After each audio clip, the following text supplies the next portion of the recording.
Hello, my friends. For this reading, I pulled a card from the Wisdom of the Oracle to show the main focus. So, this particular deck has a few different messages depending on your focus, but I think the general message covers it nicely. You're neither here nor there. It's a time of transition, a time when you can't really see what your next step is, where you're headed. You feel blind and kind of in limbo, a no man's land. If we look at the nightingale and the elk as being your past and where it is that you're headed, well, the nightingale is someone who speaks their truth, someone who has a strong voice, and let's see what else.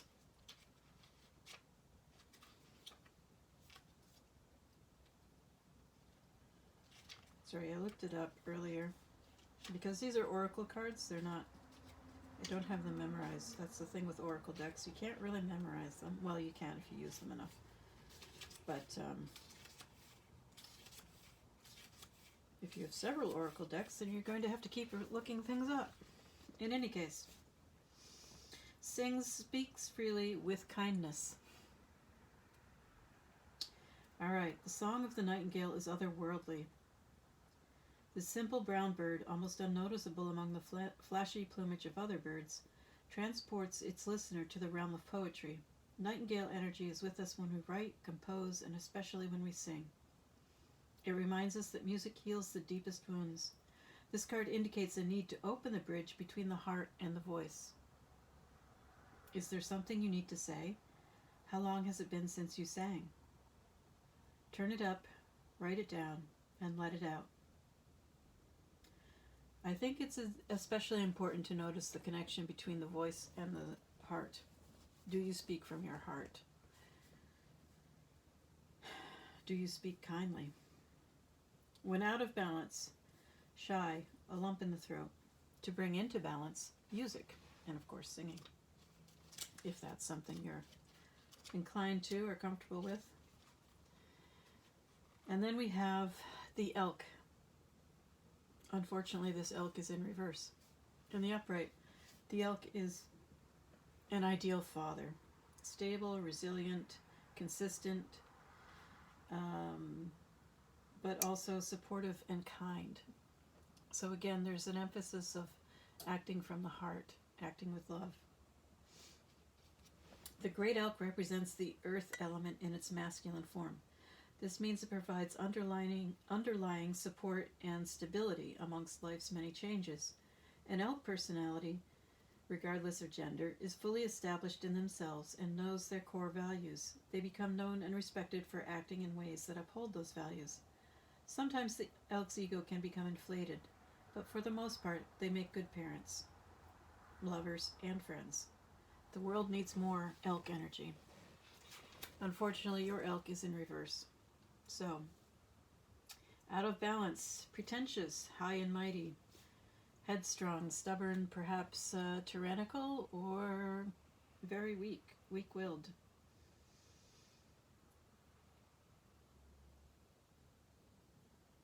Anyway, to bring into balance, it says eat and drink more consciously. Since this is an earth element thing, I would also suggest getting out in nature more, whether it's through gardening or hiking, and trying to get away from the societal norms,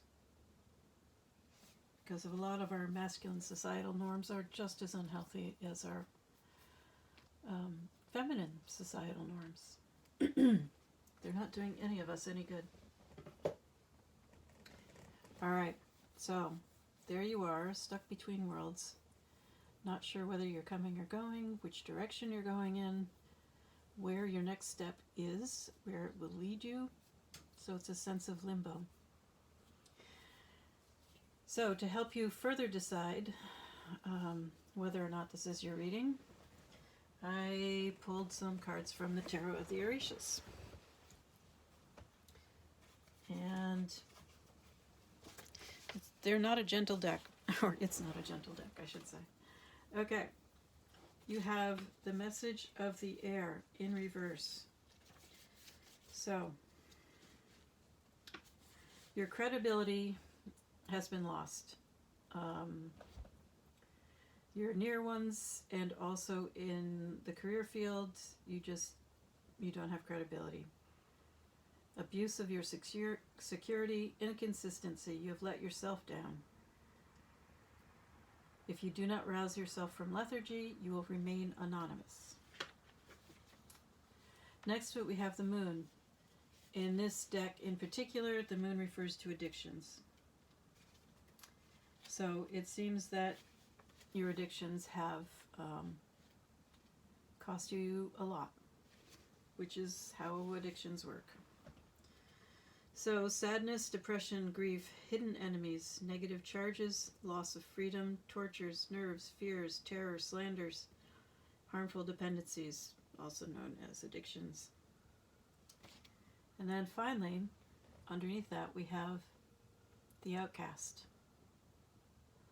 It is in a sideways position, suggesting it's a blockage, or maybe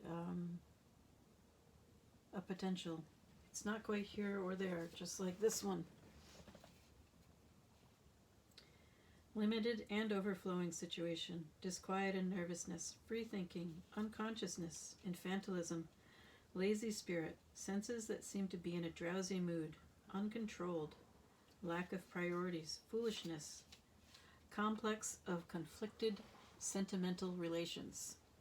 Well, it sounds like a toxic situation to me. Giving up tendencies, so perhaps you are battling your addictions. Unfinished work, tasks, and facts. So unable to get things done. Reversed, being completely ambivalent may modify the whole spectrum or make it worse. Also, it may mean suicidal instincts, sexual perversion, obsessive neuroses, a lack of self-control, cynicism, and psychic vampirism. All in all, not a good situation for you. I really hope your situation isn't that bad, but that's what we have for now. I pulled out my Thoth deck. I don't use this very much. The artwork is incredible. It's very, very beautiful. But I find that it has a harsh voice. But perhaps that's what you need right now. So that's what we're going to try. What does this deck have to say to you?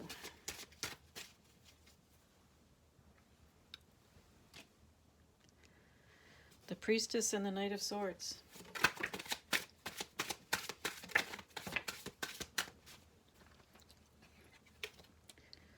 So the Priestess, of course, is someone with a lot of insight, psychic abilities, but perhaps not sharing it. This is a keeper of secrets. Then again, that's promising. We have the Five of Wands, in reverse. So perhaps you're beginning to learn your lessons. Truce. And the Four of Swords in reverse. So we have the beginning of movement.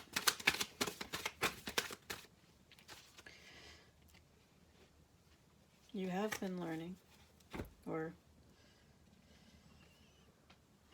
wow, okay.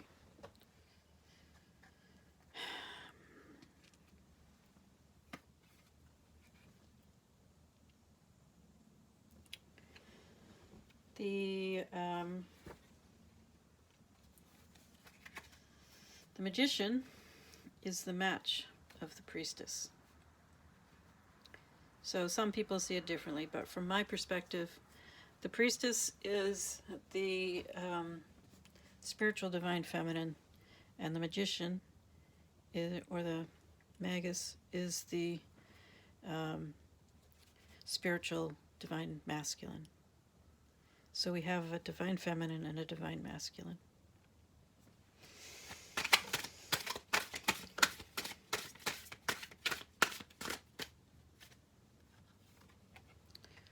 Two of Wands. All right.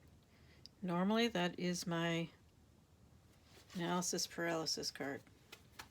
However, this is the Thoth deck, so it's slightly different. I will say that if you are this Knight of Swords, you have a ways to go to become the Magician. All right.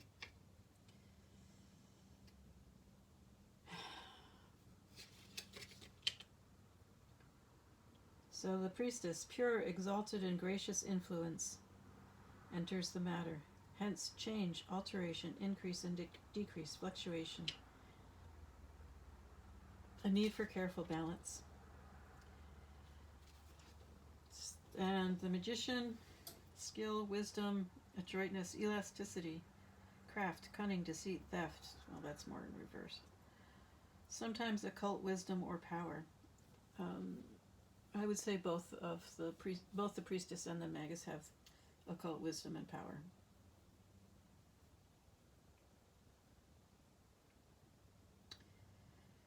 Okay. This can also be a card of communication because it is the card of Mercury, the messenger of the gods. So perhaps you're learning to communicate? I see this Knight of Swords as rushing towards the Magician, not towards the High Priestess. That's a good decision. All right, let's see what we have for the Five of Wands.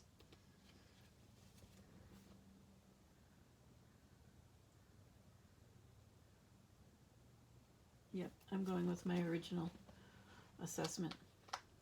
So the Five of Wands is a card of struggle. It can be considered strife, but I see it more as a practice situation. You're supposed to be learning something, you're supposed to be practicing new skills, and the question here is, have you been doing that? Because it's in reverse. So if it were in the upright, I would say that yes, you have been doing that. Since it's in reverse, perhaps you have been reluctant to do that.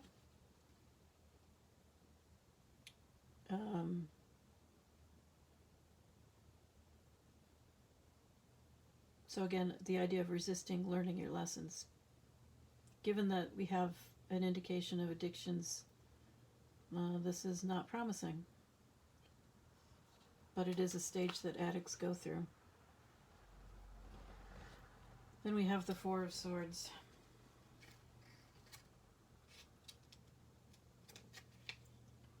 Truce. Yep, that's pretty much the standard.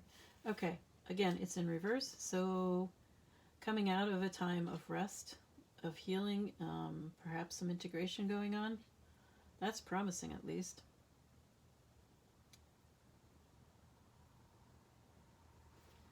The idea that you have spent some time healing is wonderful. Perhaps you have walked away from strife.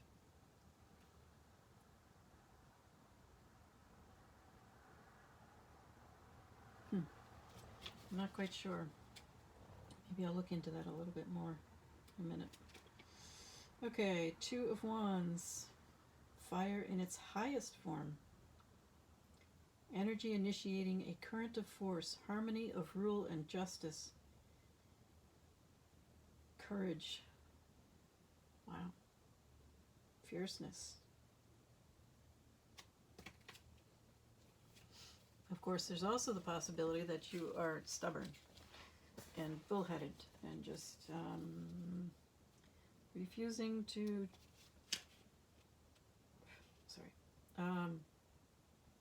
yeah, obstinate. That's what I was trying to say. That would be more a meaning of being in reverse or being influenced badly by other cards. These two are not exactly positive because they are in reverse. I mean, this is not...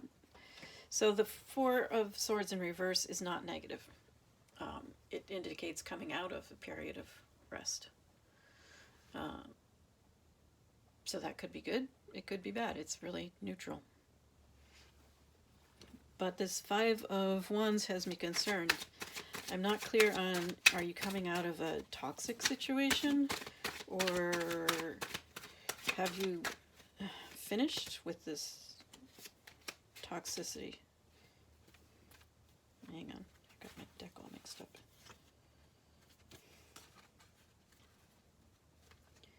So I typically keep my cards all in the upright as much as possible, so that if they come out reversed, they have to really mean it.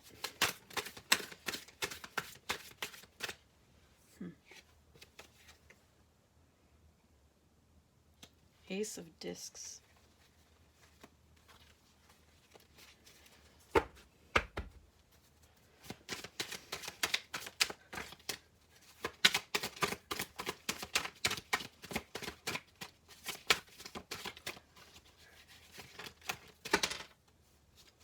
Prince of Swords. The Fool. The Fool didn't come out, but it did show itself to me.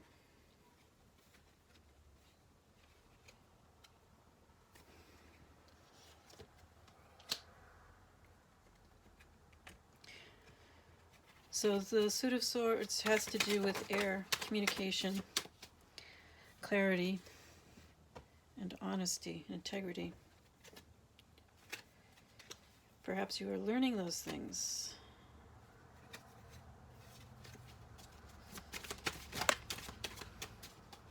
Wow, Ace of Swords too. Wow. Not quite upright though. You're still lacking clarity. You're still waiting for an aha moment. Going back to that not knowing where you're going, I think that's what you're waiting for, is some indication of where to go next. Oops, well that was weird. And who is the Queen of Cups? Obviously a significant influence in your life situation.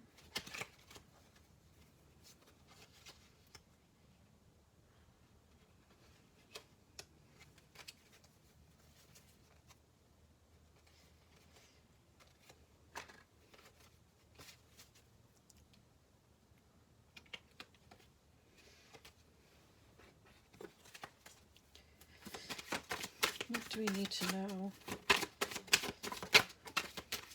And the Queen of Swords. Are you trying to choose between two people or two directions?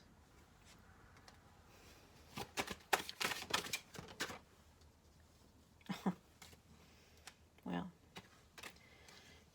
addictions again. I have to tell you, the Tower was trying to come out. And here we have the Moon. And the World.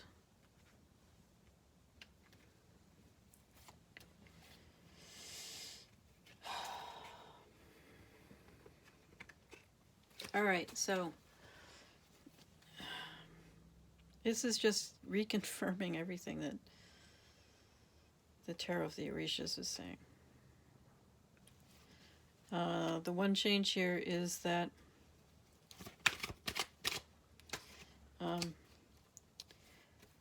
the world is trying to come out for you. You're trying to turn a new chapter, or the divine is trying to give you a new chapter, a new beginning. But you have to close out the old. There's some lessons you have to learn.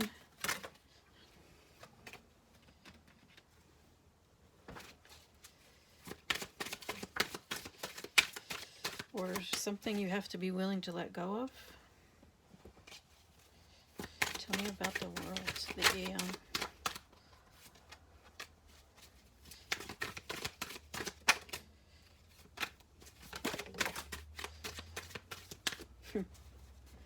Valor. Maybe you need to grow a spine.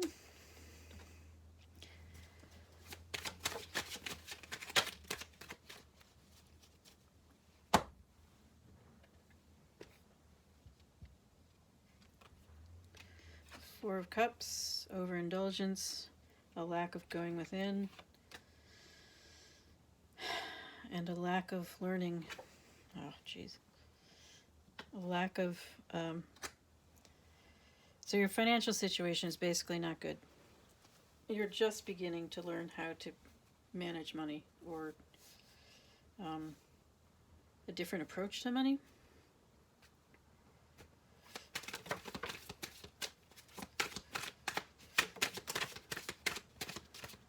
Because you have not done well with it in the past, which is not surprising because addicts don't do well with money.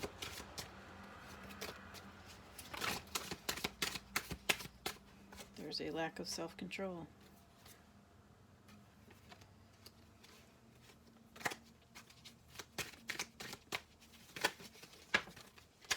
Of course, the devil being the devil, there's also the implication of some sexual issues, possibly an addiction there, possibly something else.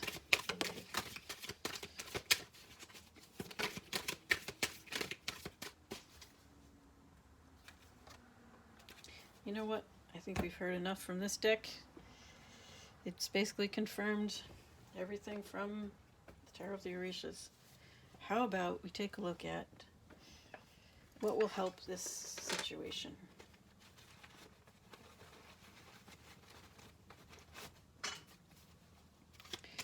What will help this situation?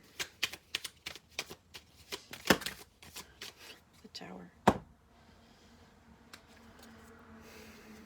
The Tower is coming for you, and you should let it happen. Normally I wouldn't do that, but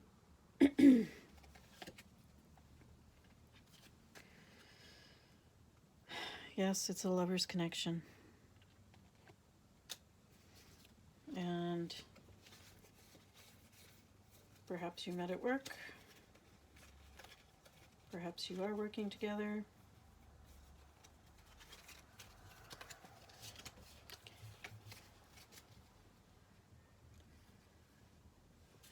The thing to remember about a soul connection, assuming that's what you've got going on. I haven't seen any of the usual cards that indicate that. I mean, you know, you got the spiritual divine, masculine and feminine, but it's very likely that you're only going to work with each other on the spiritual level.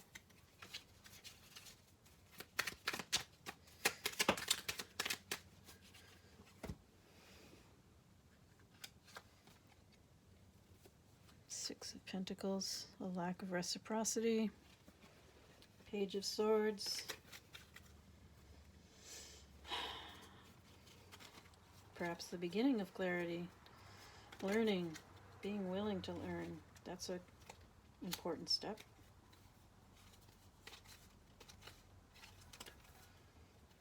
Hang on, my cards are being difficult again.